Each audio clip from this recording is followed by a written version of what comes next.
Assalamualaikum warahmatullahi wabarakatuh. Halo teman-teman semua, kami dari kelompok 1 kelas C4 Manajemen SDI STM di Bandung yang akan mempresentasikan tentang analisis rasio keuangan pada PT Indofood Sukses Makmur Tbk.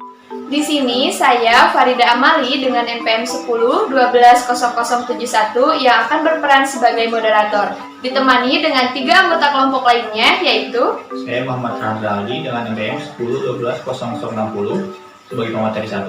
Dan saya Salsa Nabila dengan NPM 101200056 sebagai pemateri 2. Saya Rizky Ansyal Fajri NPM 10 120066 dengan pemateri 3.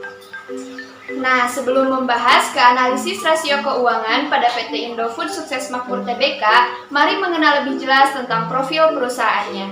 Jadi, PT Indofood Sukses Makmur Tbk atau yang lebih sering dikenal dengan PT Indofood adalah sebuah produsen makanan dan minuman yang berkantor pusat di Jakarta.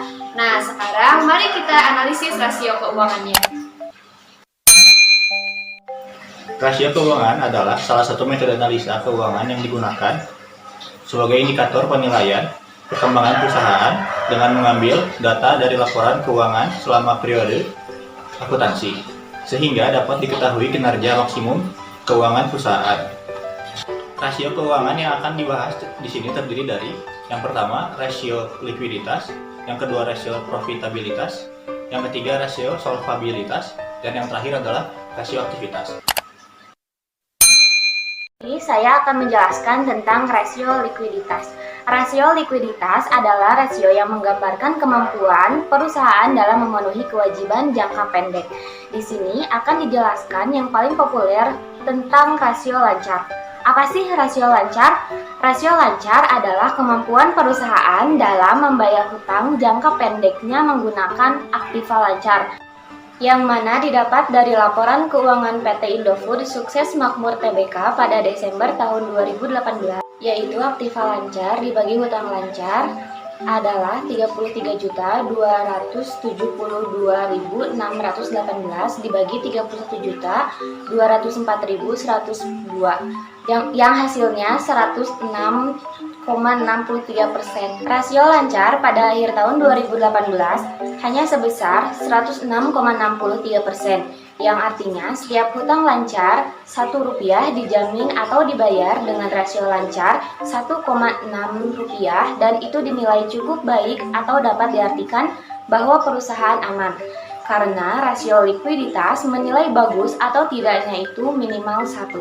2. Rasio profitabilitas merupakan rasio untuk menilai kemampuan perusahaan dalam mencari keuntungan atau laba dalam suatu periode tertentu. Jenis-jenis rasio profitabilitas ada cukup banyak. Namun, yang akan dijelaskan di sini adalah net profit margin. Net profit margin atau rasio laba bersih adalah ukuran profitabilitas.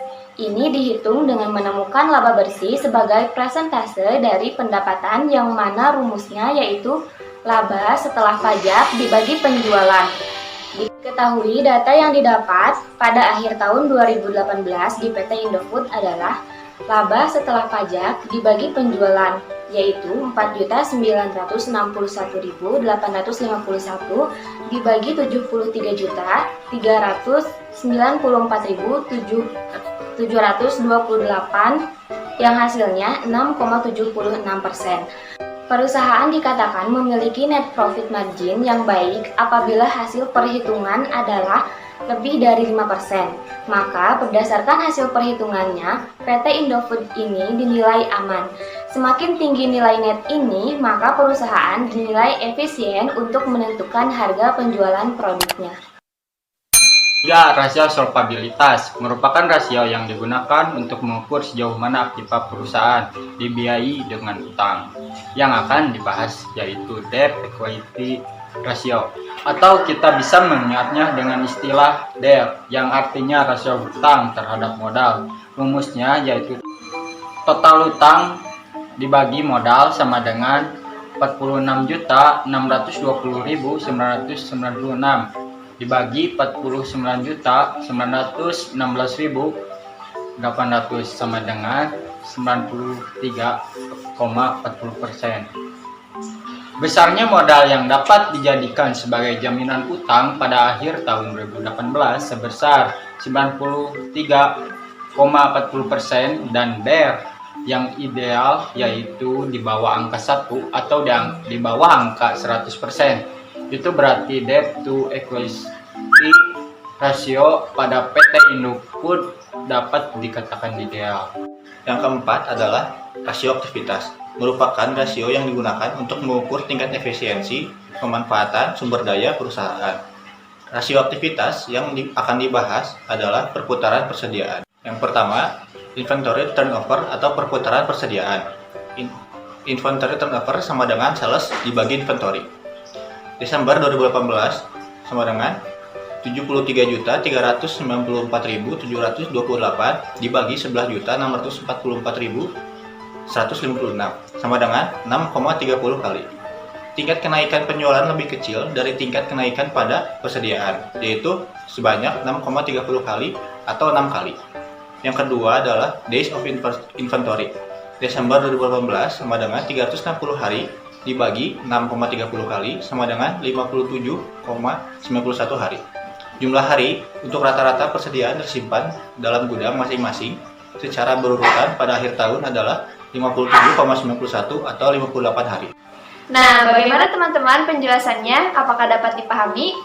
Kesimpulannya, berdasarkan pada hasil dari perhitungan analisis rasio likuiditas, rasio solvabilitas, rasio aktivitas, dan rasio profitabilitas, maka dapat dikatakan kondisi keuangan PT Indofood Sukses Makmur Tbk pada tahun 2018 masih dalam keadaan baik, dan dampak manfaatnya bagi perusahaan pada tahun tersebut masih memiliki cukup kemampuan untuk melakukan suatu tindakan di dalam penjaminan dan pembayaran hutang-hutangnya kepada pihak kreditur. Dan untuk manfaat lainnya dari hasil analisis rasio keuangan PT Indofood juga dapat dijadikan sebagai tolak ukur bagi investor di dalam menginvestasikan dananya ke PT Indofood Sukses Makmur Tbk. Cukup sekian presentasi analisis rasio keuangan yang dapat kami sampaikan. Terima kasih telah berkenan menonton. Wassalamualaikum warahmatullahi wabarakatuh.